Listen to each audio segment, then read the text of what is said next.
Hello, Tamil America TV viewers. This is your Austin. So today we have an inspiring personality. We all heard about the story of Emperor's new clothes. So the emperor, who is greedy of getting a expensive clothes, he got two people. You know the story. So there, everybody saw this emperor naked, but nobody dared to say he's naked. Only there was a child.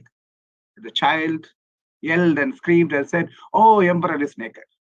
The same way, when you drive around, we see sign, men at work. It's a warning sign. We need to be careful. So today in America, something else at work. You need to be careful with a warning sign. Journalist and human rights activist Pieter Friedrich has written his new book, Saffron America, India's Hindu Nationalist Project at work in America. That's a warning sign. Let us directly go to him and get him and talk about his new book. At the end of the interview, I want everyone to click the description and buy his book. So we are going to give his book details in the description. Welcome, Peter. Thank you so much for joining for this interview. Thank you, Austin, and I'm so glad to be here and to see you again. How are you doing? Hey, I'm very good, Peter. I'm so glad to hear. I see your post. Of course, we need a person to yell that emperor is naked. We need a person put a sign, say something at work. Okay, let's go to directly go to what inspired you to write this book, Saffron America. Well, one of the director inspirations came actually in 2015. I'm from California. I was born and raised in California. And the year after Modi became Prime Minister of India, he came for the second of his so-called rock star receptions in America, which was hosted in San Jose, California, not very far from where I lived. So I, along with a number of my friends in the Indian American community, went out to protest against Modi's presence at this event in San Jose. And I was there for the entirety of the day, probably at least a good 8 hours on scene. I was outside of this giant auditorium where there were tens of thousands of people inside who were living in America, but Modi supporters. And as is my want, because it tends to be my personality, I went off on my own. And I kind of wandered around as a rogue protester with my signs, just to see what was happening and express my displeasure with this man coming over and being celebrated in not only my country, but my home state. This man who was formerly known as the Butcher of Gujarat because of what he did in 2002, overseeing this pogrom of so many Muslims, and had now become Prime Minister of India. As I was exercising my First Amendment rights as an American citizen, and in protesting both a foreign leader, but not just any foreign leader, this type of a foreign leader, I was assaulted by Modi supporters twice. The first time was in full view of the police, who were probably about 20 to 30 feet away from me. And a Modi supporter ran up out of the blue and snatched one of my signs directly out of my hands and ran off. The second time, that first time was during the daytime in the late afternoon. The second time was in the evening when dusk had already fallen. And Modi was inside, and there was so many Modi supporters there that they had set up an overflow section outside in a park with a screen to beam to the outside everything that was happening inside. And just as Modi was coming on this screen, it was dark outside, I went and I had two signs again in my hands that I went and I stood up next to the screen silently, respectfully, but firmly holding my signs in protest to Modi's celebration there in my home state. And a very large man, and I'm not a particularly large individual, a very large man, probably maybe 3 times my size, began coming up and muscling up on me, shoving me with his body checking me. And as the crowd was watching Modi come on screen, outside from, being from the inside, this man whispered over in my ear, "I will break you." He told me, "I will break you," as he is physically assaulting me and shoving me with his body. And then within seconds, people ran out of the crowd, snatched away both of my signs. Police came up and escorted me out of the area. And that shocked me. I was already well aware of the issue of Hindu nationalism and of the problems with Modi and his background and the concerns about him coming to this top post in India. I was already well aware of many human rights issues in India. I had already spent a long time interacting with and engaging with, immersing myself with the Indian American community.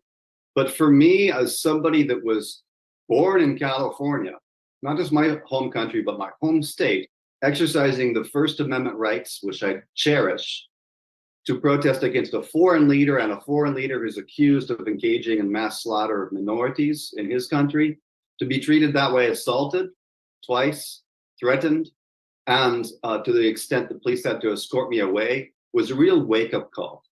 That for me, as a white American Christian, there was no connection to India whatsoever at that time, in particular, except the fact that I have so many Indian American friends and loved ones.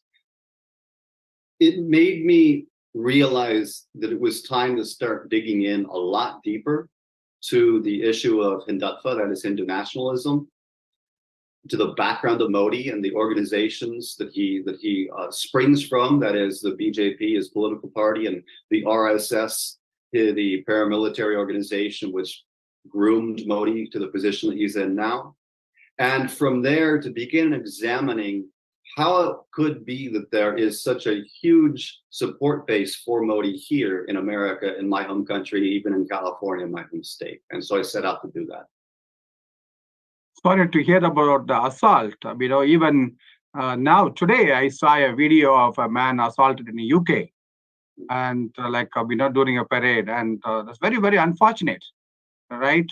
So these communal forces. Yes, and we've been seeing it, not to derail, but, and just to briefly highlight, we've been seeing increasing examples in Australia, in the UK, in California itself, in Southern California last year, especially of assaults on Indian Americans or Indian diaspora members who happen to be registering dissent against the current Modi regime. So back to you, Austin.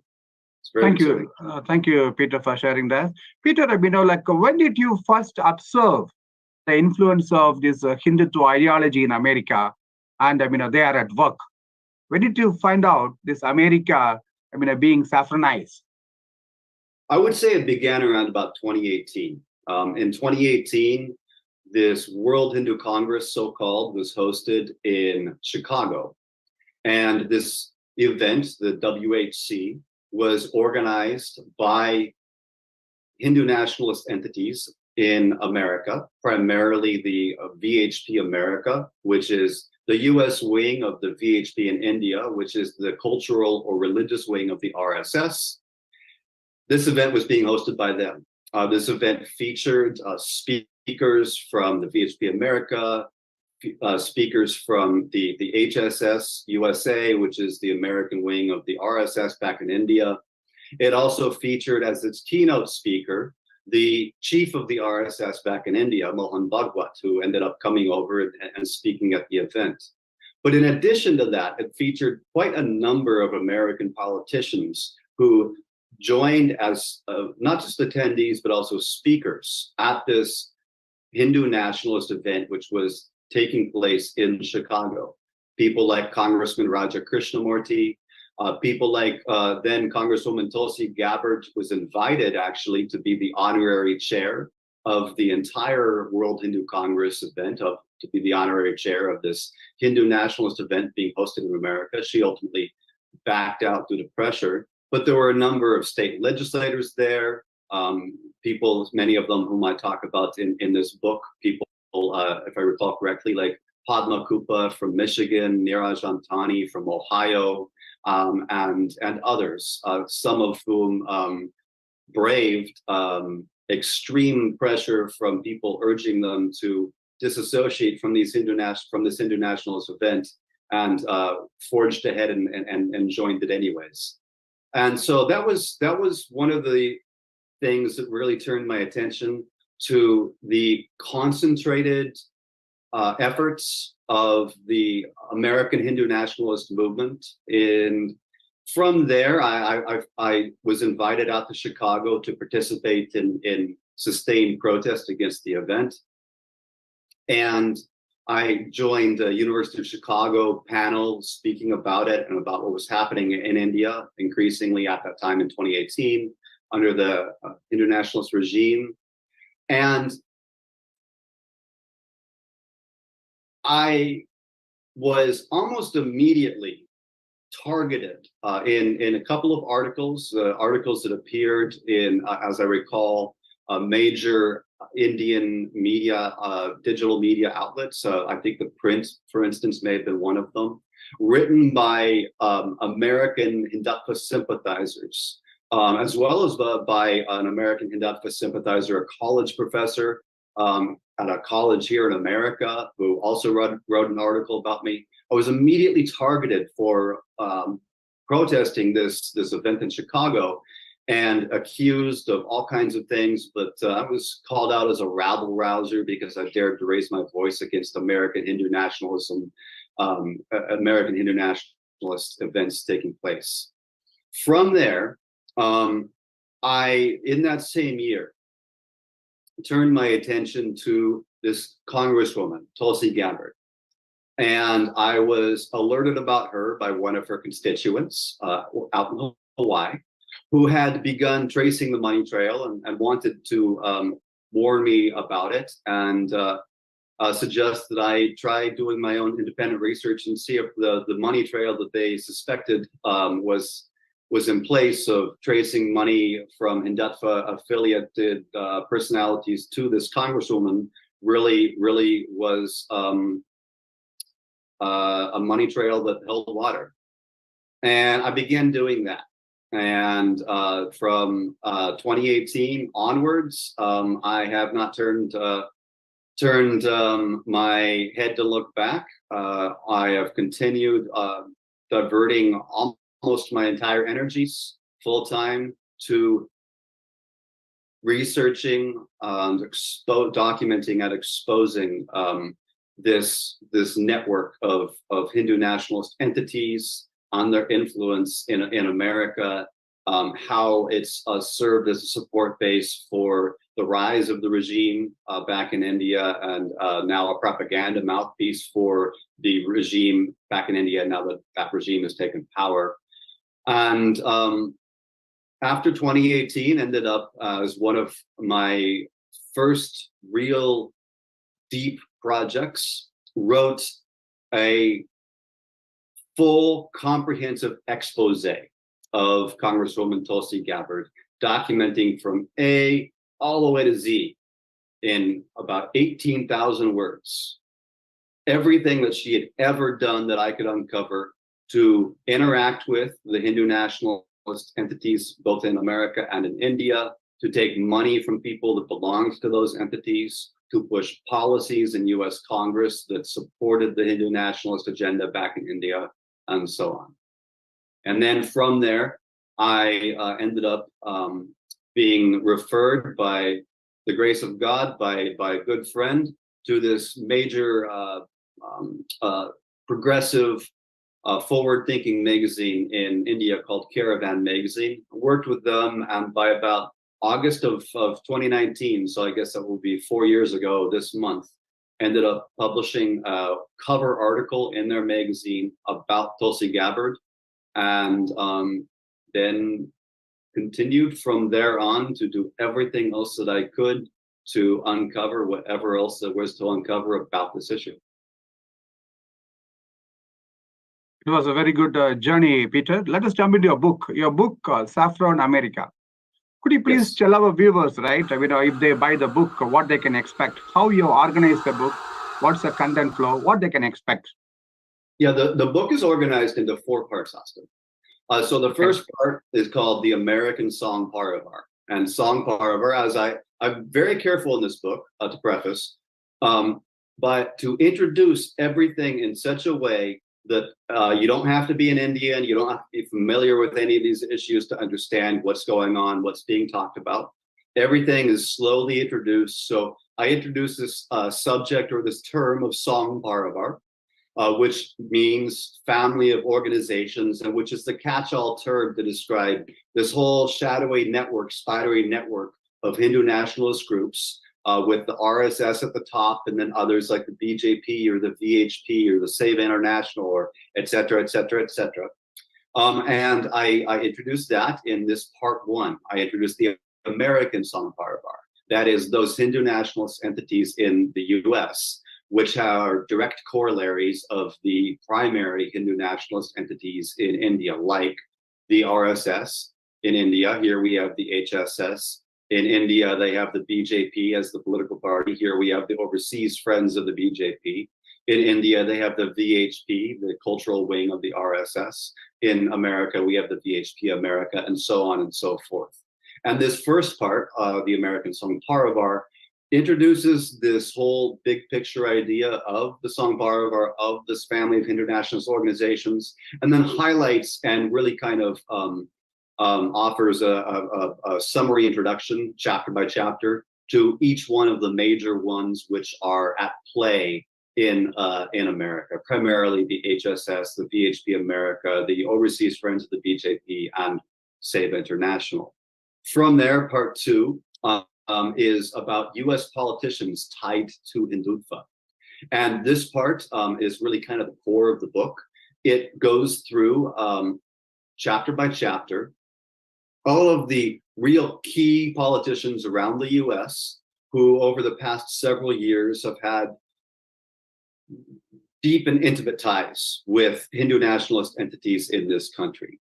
And I document, I pick out and I select politicians to discuss in each chapter based off of a series of three criteria. One is the funding that they've received from Hindu nationalist personalities in the US, and if that funding is one-off, or if it's large amounts over a long period of time, which demonstrates a pattern. Two, if they've attended or participated as speakers in Hindu nationalist events, like if they've gone to an HSS event or a VHP America event or an Overseas Friends of the BJP event, and especially did they do that once? Did they go as a speaker? Or did they do that multiple times over a long period of time, demonstrating a pattern? And then third, policy. I look at, once they're in office, have they done anything in their capacity as an elected official to push for some kind of policy or policies, or taken actions in some way in their capacity as an elected official that would benefit the Hindu nationalist movement in America or the Hindu nationalist agenda back in India. And I won't go through, of course, you have to read the book to discover who every single one of these politicians, but I talk about people that are or have been in US Congress, that are or have been in state legislature, in state senates, in state assembly, so in the upper and lower houses of state legislatures in multiple different states. I talk about somebody who's the current lieutenant governor of the state of Maryland. And I also, of course, talk about Tulsi Gabbard. Caravan magazine graciously gave me permission to reprint my entire article about her.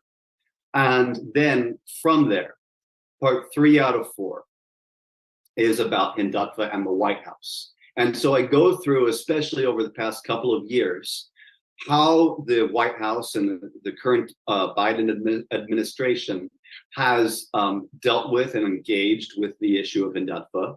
In some ways which are good, in most ways which are really not very positive at all. I highlight a few victories as far as engagement with the White House, which has led to, for instance, the retirement of the former acting ambassador to India, the US's former acting ambassador to India, who had met the RSS while in India, while in his official capacity, and then retired shortly after calls for his resignation were raised in the US.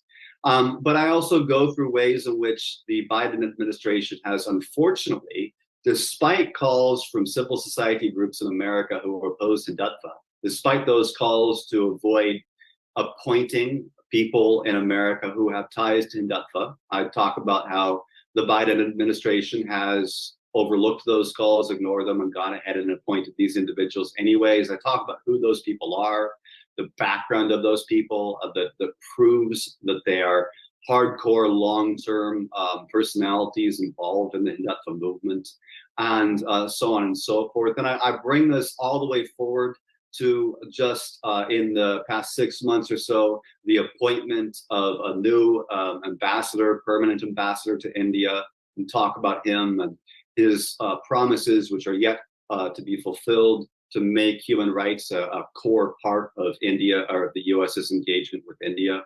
I talk about also about Modi's recent visit to the US as recently as June 2023, and about the Hindutva groups who were taking advantage of that visit to yield propaganda bonanza as a result of it. And then in part 4, I talk about a few more positive things. I talk about ways in which people around the US have engaged in, or can engage in, resistance to the Hindutva movement. So I talk in some chapters more theoretically, dealing with some arguments that are floated by the Hindutva movement here in America in their defense, or to try and derail opposition to their activities. And then I also talk about a few specific campaigns which have been waged, which are either victories or which have been strong campaigns that have been waged in the past couple of years and made an impact in the struggle against Hindutva. And that's well organized, Peter. Go ahead, yeah. That's the content of the book. Now, as far as what the reader can expect, what I would say the reader can expect is hopefully this: the best compliment that a reader, not of this book, but of a previous book, has ever given me, is that my reading reads like fiction. And, as they say, truth is stranger than fiction. Well, for me as a writer, to be told that my nonfiction reads like fiction is one of the most amazing, encouraging compliments that I can receive, because that means to me that they found it engaging, they found it page-turning, they found it exciting, they found it accessible. I've written something that I hope most readers will most places find to be as interesting as sitting down with a novel, perhaps a lot scarier because it's real world, however. And then especially, and I would emphasize this point, especially for somebody, as I mentioned earlier, for somebody who's not from India, who has no familiarity with these issues whatsoever.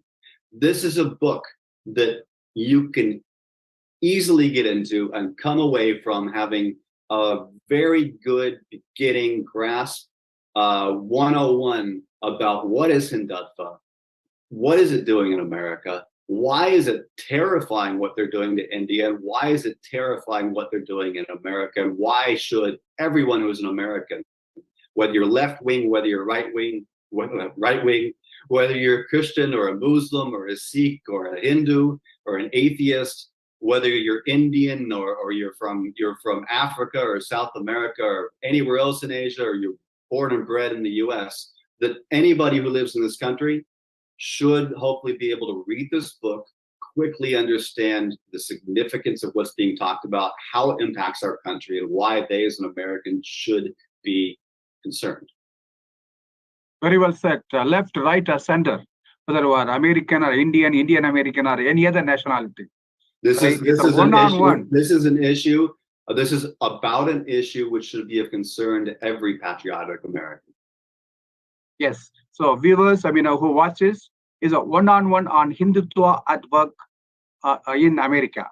So if you are concerned, if you want to learn, so this book, he has narrated how he has organized the book. So we have the in the description, you have details where you can purchase the copy of a book. I'm very sure, Peter, those who watch this interview, they'll be much interested, right? So you very well narrated how you organize. I just want to know, like, who is your primary target audience, who you are targeting through this book, and what kind of action or what kind of influence you want to have on the readers, and what the response you want to get from them. Yes, well, the target audience is broad, but there's a lot of specific target audiences, a lot of different ones. Indian Americans, especially anybody in the Indian American diaspora or beyond in the English-speaking Indian diaspora in Canada, in Australia, and the UK, who has seen what's happening in India, is concerned about it, knows that there's some kind of a connection to their countries or to America, but doesn't know the exact details and is not sure exactly how to put it all into place and articulate it.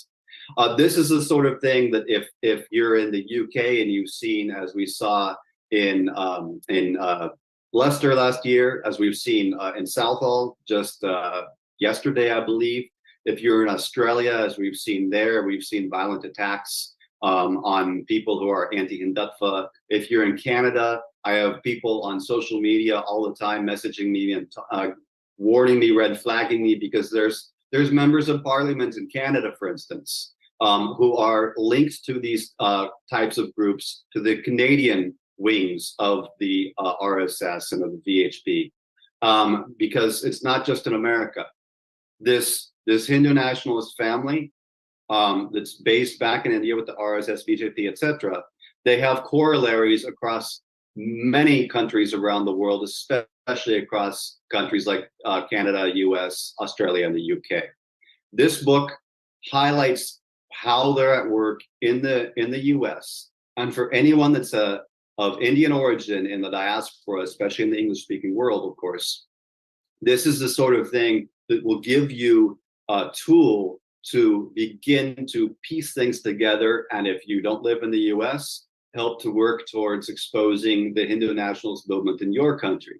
Or if you are in the US, give you a tool so one, you can put it all in one place, get that big picture. And then two, you have something that you can take to your member of Congress, you can take to your local state legislator, and put this in their hands to show them, because it's one thing to tell them that you're concerned about the influence of Hindu nationalist entities in America. It's another thing to show them that here's an entire book about it, and this is the only book that exists about this topic comprehensively right now. So certainly people like that, anybody beyond that who's in politics, who is interested in the issues of diasporas around the world, of immigration, anybody who's interested in issues of extremism. If you're interested in exploring issues of religious extremism, we have a huge problem in America, which we're trying to grapple and deal with, of increase in Christian nationalism or white supremacy. There's corollaries between Hindu nationalism and Christian nationalism. And if that's something you're interested in exploring, the broader issue of nationalisms and of extremism, this would definitely be of interest to you.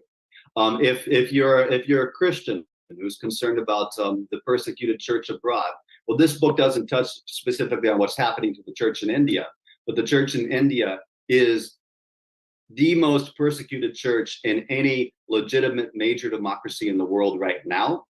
And if you want to know how entities in America are supporting the regime back in India, which is behind that persecution, this is an eye-opener for you. So beyond that, I would really say anybody that's interested in promoting humanitarianism and exposing extremism, and in supporting the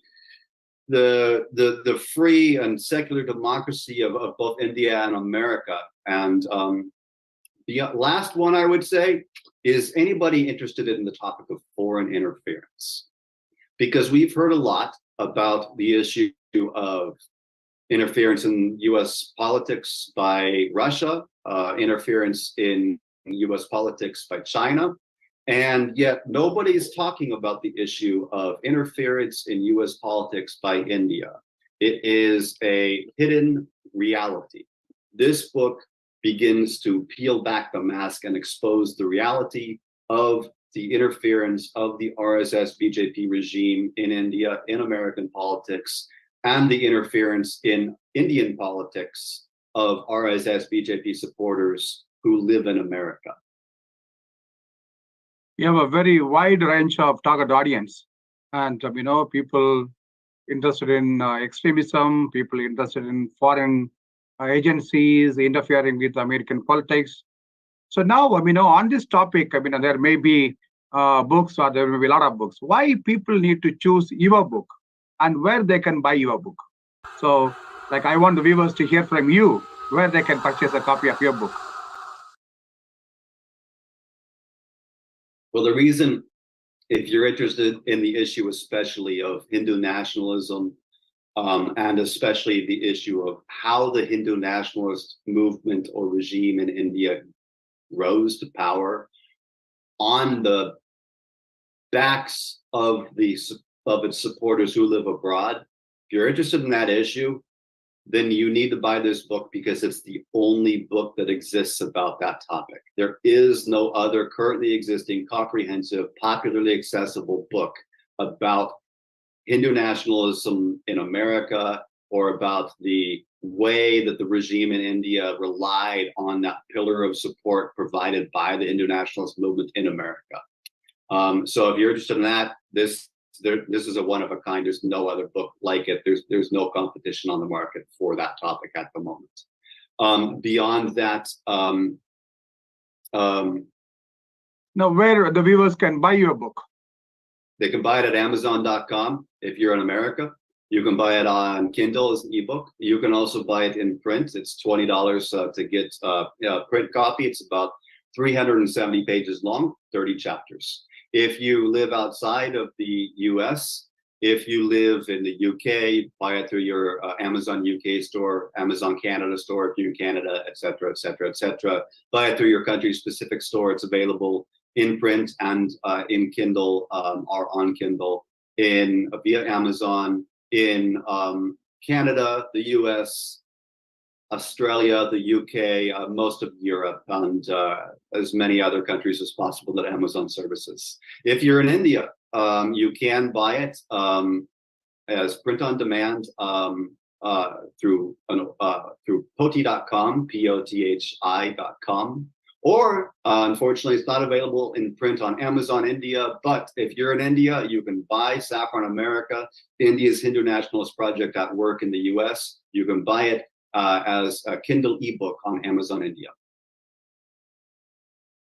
Thank you, Peter, giving details about where they can purchase the book. So viewers, if you are watching this interview, please do purchase the book. And we are also having a link to purchase the book in the US, in America, below in the description. Kindly click that link and purchase the book today. And also you can give that book to your friends, your children. So your children living in the US, or children even in India, they want to come here and settle here, they need to know. So what is at work in America? And you may just close your eyes and say nothing happening. No, that's I'm gonna jump right in there, Austin, because that's a great point, especially for the Indian American community. If you have kids, or if you have second generation, third generation, a lot of times, understandably so, your kids, I've heard this from many Indian Americans, the kids will grow up and the connection to the original home country of their parents starts to disappear, and they begin to wonder, why do I need to be concerned about what's going on over there? Well, as this book very clearly explains and exposes, what is happening in India, if you're an Indian American, impacts you, even if you're second or third generation, because it's what is happening in America, the Hindu nationalist movement over there, and its violation of the human rights of religious minorities over there in India is coming here, already has come here and touched on the shores of America. And so it's right here at home, it's right here in our backyard. This is impacting you today, even if you've never been to India, even if it was your grandparents that came over from India. The issue of Hindu nationalism in India is impacting you here in America because that movement is in our backyard. Thank you, Peter. Thank you for that. As always, it's a pleasure talking to you, and you give detailed information. And viewers, if you're watching this, please do share this interview link with your friends and family. And we have the link for the book in the description. Kindly click the link and purchase. And as you said, the younger generation need to read it. Peter, before we wrap up, do you have anything else you wanted to add to our viewers? The last thing I would add, Austin, is that this is a crucial time to take action on this issue because we are seeing no major forward progress. I do, as I said, have a section where I document the resistance to Hindutva, which is growing, it's strident, it's forceful, but it's still too small. And the resistance to Hindutva, especially when it comes to our US Congress and to our US president, has not made the impact that it needs to make. We have members of Congress, we have almost no member of Congress who's willing to step out and be bold and courageous enough that refuse to be a coward and stand up and call out the fascism that's developing over there in India and stand against it. And one reason is because many of them have been influenced by the money and the votes and the pressure applied to them by these America-based Hindu nationalist entities. And the situation in India has gone from bad to worse to catastrophic from 2014 on to the present. The future is looking really grim right now. There's always a glimmer of hope, thank God, but we're not sure what things are going to look like. We're not sure when things are going to get turned around.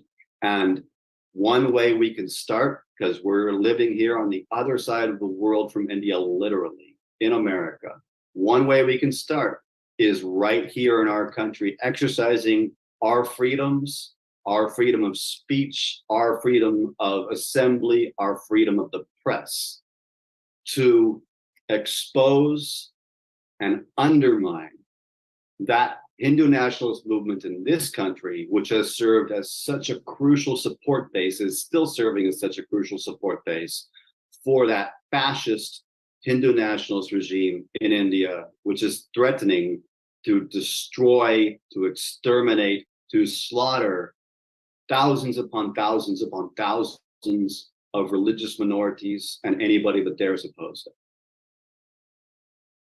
Thank you so much, Peter. It was nice talking to you, and you have given a detailed view about the book and the situation, right? Or the current Hindu nationalism in America, which motivated you, or which made you to write this book. And thank you for warning, people across the globe and America about this Saffron America. I appreciate your time, and thank you for joining me in this interview. Thank you. Always glad to see you, Austin. Thank you, Peter. So viewers, today we had an interview by activist and journalist Pieter Friedrich. And we have in description his book's link, Saffron America, the Indian Hindutva Project at Work. Everyone need to read it, because I have gone through the book and it has a wealth of information. He has done a lot of research from 2019 to 2023. His social action, different politicians, their connection with different Hindutva groups, and Hindutva groups operating here in the US, and he has given details. So please do click the link and buy this book and support. Tamil America TV is the #1 Tamil TV in America. So Tamil America TV initially, we have launched 3 years back, producing programs in Tamil. So now, we are opening up to produce programs in English as well. Of course, it was initiated to promote the Tamil talents in America.